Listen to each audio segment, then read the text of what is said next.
Трет ден околу 2000 битолчани во населбата Бајр се без струја и се мачат како да се справат со студот. Поради преоптовареност на електричната мрежа, во саботата изгоре тамошниот трансформатор и дел од подземниот кабел. За среќа, иако се доцнеше со интервенцијата, пожарот не се рашири и повредени нема.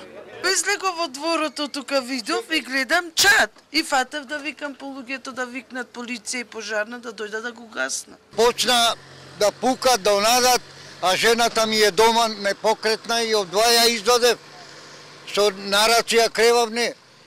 Дури кога почна да пука, џамоите се се тресеше овдека.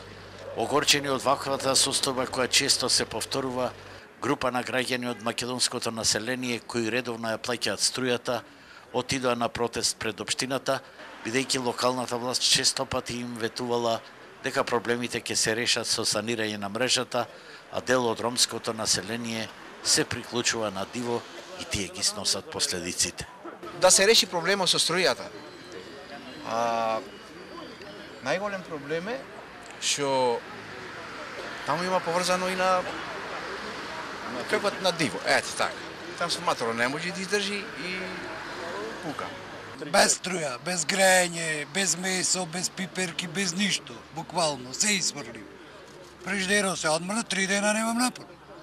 И сега, прво да ви кажам, ми е незгодно, не сум капен. Без струја никако. Почна да се одмрзнувам фрижидерите. Месото се одмрзна, пиперки се одмрзна. Зијани, са што ќе правиме ние, кој ќе ни го плати тоа.